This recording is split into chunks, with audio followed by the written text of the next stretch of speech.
Waktu yang terbaik untuk sholat duha. Ustaz, kapan waktu yang terbaik untuk sholat duha? Sholat duha itu pertama waktunya dulu.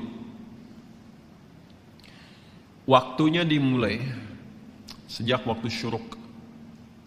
Syuruk itu awal duha. Ingat ya? Perjalanan matahari yang bergerak dari mulai terbit, fajar terbit, sampai berada di posisi tempat terbitnya, sampai nanti bergeser lagi, sekira bayangan itu 1 tombak kurang lebih. Kalau kita nanam tombak, ya, sampai kokoh, ada matahari, bayangannya sudah 1 tombak gitu ya, sama dengan itu gitu. Nah, kan nanti bisa jadi memanjang, bisa jadi mengecilkan. Nah itu waktunya syuruk namanya. Pergerakan mataharinya disebut isyraq. Berada di porosnya disebut masyrik namanya. Bayangan yang 1 tombak ini itu sudah masuk waktu syuruk. Syuruk itu awal duha. Jelas? Awal duha. Di awal duha ini ada kemuliaan. Hadisnya sahih. Sahih sekali.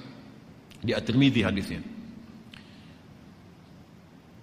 Qala Rasulullah sallallahu alaihi wasallam, Rasulullah sallallahu bersabda, atau kama qala, man shallal ghadata fil jama'ati. Di redaksi lain fil masjid. Siapa yang menunaikan salat subuh dengan berjamaah. Di hadis lain di masjid. Jadi ada 2 diksi di sini, 2 redaksi. 1 ditunaikan berjamaah, yang kedua di masjid. Saya mengambil jalan tengahnya saja. Yang prioritas itu yang dimaksud masjid. Salat di masjid. Tapi kalau ada uzur tidak memungkinkan ke masjid, nah ini. Biasanya sih uzur yang dimaknai di sini ada yang lekat dengan perempuan yang tidak memungkinkan ke masjid karena alasan-alasan yang ditoleransi oleh syariat. Dan itu nanti banyak riwayat menyebutkan statusnya sama dengan salat yang ditunaikan laki-laki di masjid. Jadi ibu jangan berkecil hati. Karena memang hati sudah kecil gitu. Kalau besar kan repot tuh, nggak bisa ketampung. Jadi kalau misalnya suami laki-laki ke masjid dan perempuan tidak memungkinkan karena alasan yang ma'dzur syar'an, ya, ditoleransi oleh syariat, itu tunaikan di rumah. Dan nilainya sama dengan laki-laki yang ke masjid. Nah, kalau ingin dapat awal duhanya syuruknya, maka tunaikan berjamaah di rumahnya. Ya. Misal dengan asisten rumah tangga atau ada anak yang enggak ke masjid, misal yang perempuan, sama-sama lakukan di rumah. Nanti ada 3 keadaan perempuan yang tidak memungkinkan untuk ke masjid boleh di rumah. Nah, baik. Sebelum 3 keadaan itu saya sebutkan, saya balik dulu supaya tidak terlampau melompat. Man shallal ghadata fil jama'ati aw fil masjid. Siapa yang menunaikan salat subuh berjamaah atau di masjid, kemudian thumma yaq'udu yadhkurullaha. Lalu dia tidak langsung beranjak, berzikir dulu. Duduk zikir. Saya telah terangkan di satu kesempatan di malam tadi kan, zikir itu banyak, bisa berdoa, bisa kalimat thayyibah, bisa baca Al-Quran, bisa taklim, itu bagian dari zikir. Taklim, kalau ada muhadarah, orang Arab bilangnya muhadarah, kalau kita taklim. Itu paling singkat, paling gampang, dapat sholat syuruk tuh paling enak tuh itu. Kalau Sabtu Ahad kan ada kajian subuh kan, enak kan tuh duduk. Nah itu kajian itu termasuk dari zikir yang mengingatkan kita dengan Allah. Itu dalilnya di Quran surah 3 Ali Imran di ayat 190-191 itu. Inna fi khalqis samawati wal ardi wa ikhtilafil laili wan nahari la ayatin liulil albab. Siapa ulul albab itu? Alladzina yadhkurunallaha qiyaman wa qu'udan wa 'ala junubihim wa yatafakkaruna fi khalqis samawati wal ardi. Nah, tafakkur itu masuk dalam kajian, konteks kajian. Itu sedang berzikir kepada Allah Subhanahu wa taala. Karena itu di hadis Muslim, komen Nabi terhadap orang yang sedang ngaji itu tinggi, menyampaikan 4 kemuliaan. Ya, majtama'a qaumun fi baitin min buyutillahi. Enggak pernah ada orang kumpul di salah satu rumah Allah. Kemudian kumpulnya itu spesifik. Yatluna kitaballahi wa yatadarasunahu fima bainahum. Mereka ngaji di situ. Ngaji, mempelajari ayat, mendiskusikannya. Illa kecuali orang-orang itu sedang disebutkan oleh Nabi mendapatkan 4 kemuliaan.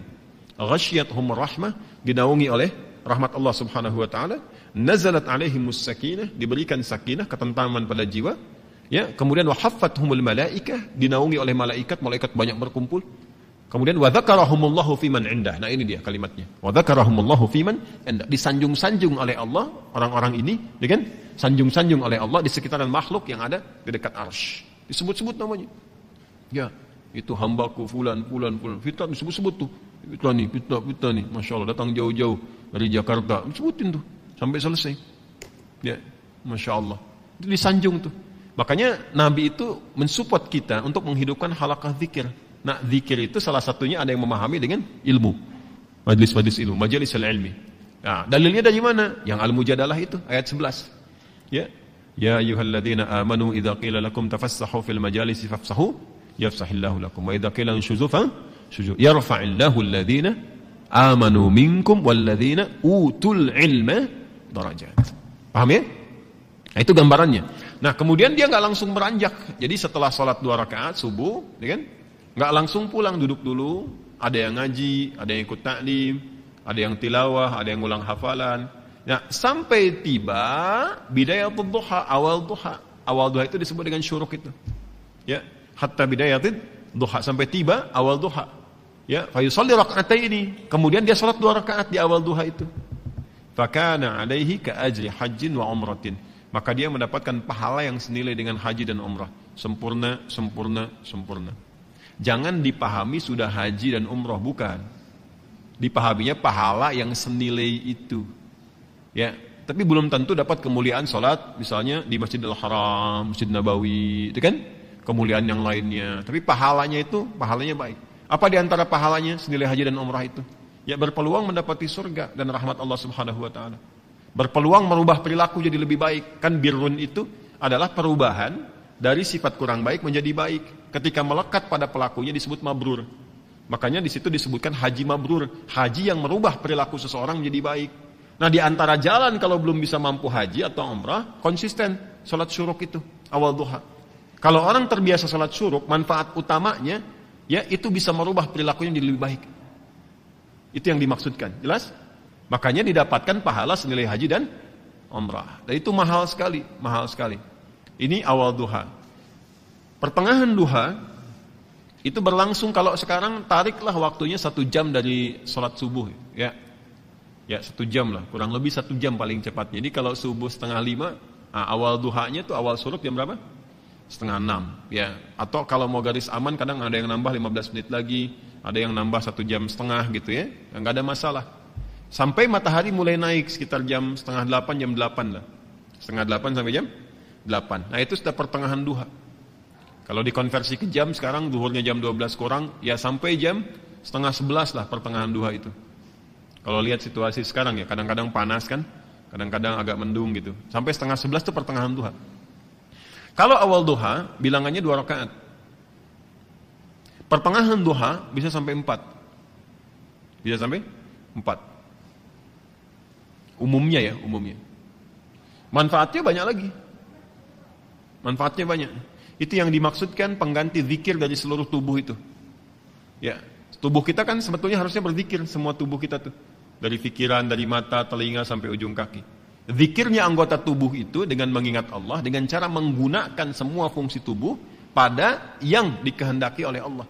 Mata ini yang Allah inginkan apa? Melihat yang baik. Jadi zikirnya mata itu menatap yang baik-baik menurut Allah. Ketika menatap yang buruk, dia sedang keluar dari jalur zikir. Demikian cara memahaminya. Nah, itu pengganti itu yang mengcover kewajiban itu. Wajib ini dalam konteks bukan wajib dalam seperti hukum fikih ya, bukan. Artinya sesuatu yang seharusnya melekat secara fitrah. Ya. Nah, itu tertutupi oleh rakaat salat duha di pertengahan. Yang 2 rakaat itu. Kalau kita mau teruskan sampai 4 boleh. Ya, itu yang salah satunya bisa menjaga kita dari musibah umum yang mungkin terjadi. Ya, misal banjir di komplek misalnya, kita bukan komplek PTM ya, komplek tertentu misalnya. Kalau di sini insya Allah nggak banjir, ya cuman kadang naik dikit. Insya Allah selesai. Banjir nih, nah, misalnya. Itu kan umum terjadi tuh.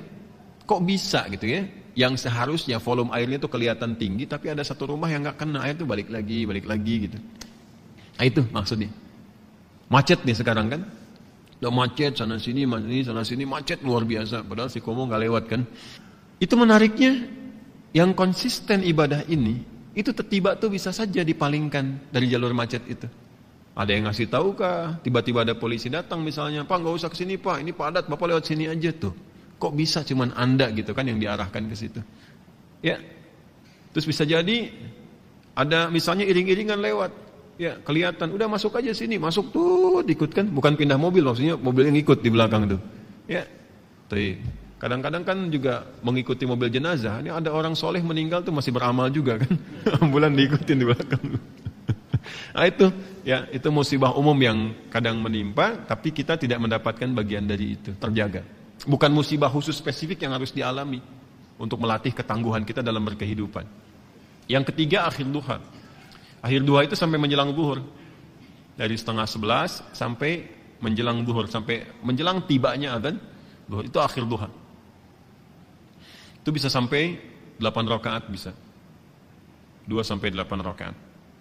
Kerjakan 2 ya, sama 4 kali. Seperti tarawih yang 11 rakaat itu kan 8 rakaatnya, ada yang 2 deh. Boleh. Mau 4 juga bisa. Tunaikan itu. Di antara fadilahnya bisa memudahkan limpahan rizki. Ya, tapi bukan narik kemudahan rizki sebagai motif atau modus untuk sholat duha. Kalau itu biasanya walaupun dapat berkahnya kurang gitu. Ujung-ujungnya nanti masalah aja. Ya, biasanya suka begitu. Kalau saya sarankannya nggak usah mikir apa-apa, pokoknya kerjakan lillah aja. Nanti biarkan Allah yang menggerakkan segalanya. Paham ya? Baik. Boleh nggak dikerjakan berjamaah sholat duha? Sifatnya sebetulnya sendirian. Tapi pernah ada kasus Nabi sedang sholat duha, terus beberapa di belakang ikut makmum ke Nabi, dan Nabi tidak menegur dan tidak memberi kode, diteruskan sampai selesai. Maka ulama kemudian melihat itu sebagai salah satu landasan dibolehkannya dalam keadaan tertentu, ya duha itu dilakukan berjamaah. Contohnya apa? Anak-anak sekolah, ya kan, pengen diajarin salat duha, dipraktekin, boleh. Ustadz yang imamin, anak-anak di belakang jadi makmum, boleh, sah. Ayah ingin melatih di rumah duha kepada anak-anak dan istri misalnya kan, untuk membiasakan, dilatih berjamaah dulu, itu boleh. Dalilnya yang tadi yang digunakan. Itu nggak ada perbedaan pendapat loh. Jadi kalau Anda maksa sendiri berbeda, Anda yang berbeda sendiri. Ya, awas. Jadi ngajinya disempurnakan, ada. Tapi bukan berarti menjadi kebiasaan yang dilestarikan dalam konteks ini terus sehingga seakan-akan menjadi itu tradisi untuk berjamaah, bukan itu. Ya, sama sebetulnya dengan sholat malam juga. Sifat sholat malam itu sifatnya sendirian sebetulnya. Ya, bukan berjamaah. Tapi bukan berarti nggak boleh berjamaah. Ada dengan tujuan tertentu untuk berlatih atau mendapatkan kenikmatan bacaan. Kalau imamnya bagus, khusyuk baik, gitu. Kita berlatih untuk mendapatkan itu. Ya, dalilnya banyak. Yang paling populer itu kan yang Ibnu Abbas itu, radhiyallahu taala anhu. Masih ingat? Ingat ya? Di Abu Daud itu nomor 1367. Ya, Ibnu Abbas itu sampai nginap di rumah bibinya Sayyidah Maimunah hanya untuk melihat kebiasaan Nabi di malam hari. Ya, sampai kemudian bangun malam hari, beliau memviralkanlah kejadian itu ke kita semua. Jadi kejadian baik itu boleh diviralkan. Ya, kejadian baik boleh diviralkan. Tapi kalau musibah ditolong, bukan diviralin. Udah tahu orang kebakaran, di videoin, terjadi kebakaran, saya ngapain? Orang di mobil minta tolong, Anda videokan gitu kan? Ya, maaf ya.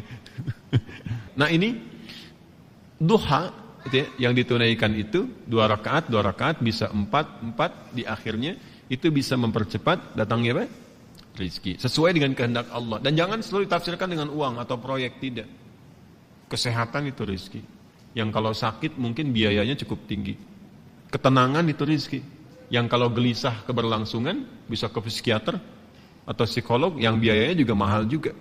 Makanya tenang itu mahal, Bu, Pak ya, tenang itu mahal. Dan itu solusi sekali, solusi. Kecuali kalau ada maksiat tenang, nah itu bermasalah.